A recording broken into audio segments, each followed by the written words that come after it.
Hi, this is Ms. Schmidt, your librarian. I'm coming to you with the part 3 of Beauty and the Beast. This will be the last video. So where we left off, the Beast had released Beauty.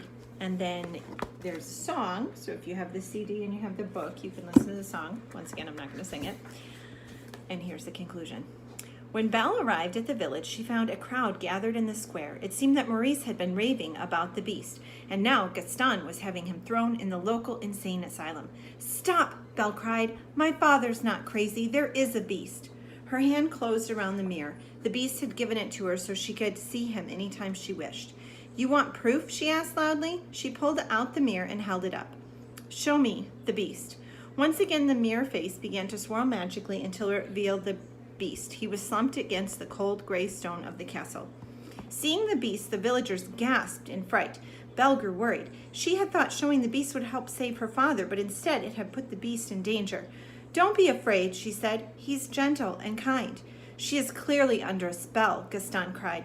"If I didn't know any better, I'd say she even cared for this monster."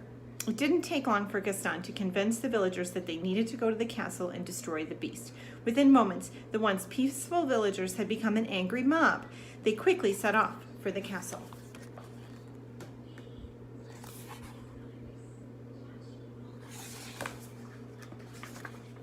Inside the castle, the staff had gathered together. They were heartbroken Belle had left. Like the Beast, they knew she had been their last chance to break the curse. Now it seemed that they would never return to their human forms. Hearing something outside, the servants peered out the windows. Seeing the light from a dozen torches coming closer, they knew they were in danger. Luckily, Luminaire had a plan. They would act like what they were, household objects. That would give them the element of surprise. Quickly, the staff got into position and they waited until the villagers had all filed into the foyer. Then Mrs. Potts gave the order. "Attack!" she shouted. The villagers didn't know what hit them. One minute they had been in a room full of an odd assortment of furniture, and then the next minute that furniture was attacking them. The villagers shrieked in fear and began to flee. While the other villagers ran out of the castle, Gaston proceeded up the stairs. He intended to find the Beast and kill him. He ran down one hallway after another until he spotted the Beast, who was standing on a balcony, and pulling out his gun, Gaston approached the Beast. "Were you in love with her?" he asked. The Beast said nothing. Instead, he turned his back to Gaston. Gaston fired his gun. The Beast dropped over the side of the balcony, and Gaston prepared to fire again, this time with his crossbow. But when he reached for a bolt, there was none in his quiver. He turned to find Belle behind him. She held up the bolts before snapping them in half. "When we return to the village, you will marry me," Gaston snarled, "and the Beast, his head will hang on our wall." "Never!" Belle shouted.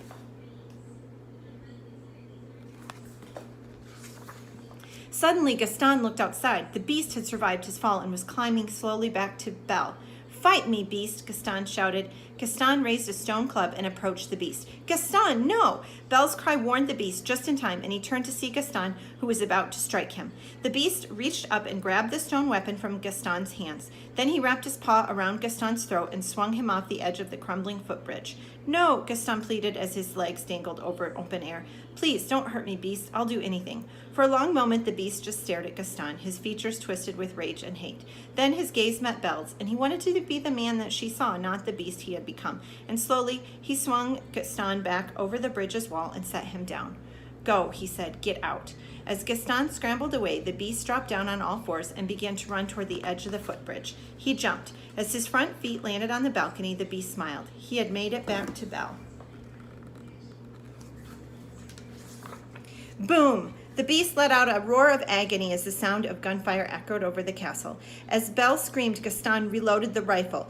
Boom! He fired again, and the bullet flew through the air and slammed into the Beast, and he fell to the ground. But Gaston's luck, it would seem, had just run out. The stones beneath his feet crumbled. In an instant, there was only empty air behind him and a long drop into nothingness. Belle rushed to the Beast's side.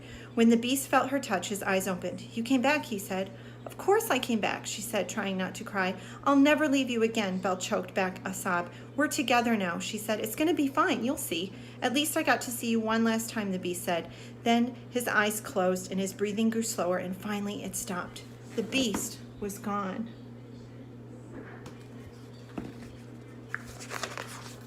On a terrace below, unaware of the fate that had just befallen their master, the staff of the castle was celebrating. They had kept the castle safe, and as Lubinaire turned to congratulate his old friend Cogsworth, his candles dimmed, and the clock was moving oddly. In fact, he was barely moving at all. One by one, each member of the staff became lifeless, and Lubinaire was the only one left. Soon the terrace was quiet except for the ticking of the clock that had once been Cogsworth. A soft snow began to fall, and the last petal had fallen. The curse was taking effect. Belle stared down at the beast, and his blue eyes were closed, and she brushed her palm over his cheek. "Please, don't leave me. Come back," she begged. And Belle leaned over and placed a soft kiss on his forehead, and then, ever so gently, she whispered, "I love you." Instantly, a change began to take place, and Belle watched in disbelief as the beast's body slowly rose into the air and transformed back into that of a human, and he landed softly on his feet next to Belle. Belle slowly approached him in silent disbelief. She ran a finger through the prince's hair and looked into his blue eyes. It was him. Smiling, they leaned toward each other and kissed. Throughout the castle, the curse gave up its hold. The sun shone, turning the stormy sky a brilliant blue. The cold gray stone walls became a warm gold, and the snow gave way to bright green grass. After so long, everything was coming back to life, including the staff. Luminaire's candles turned back into arms, while Cogsworth's clock hands transformed into a mustache.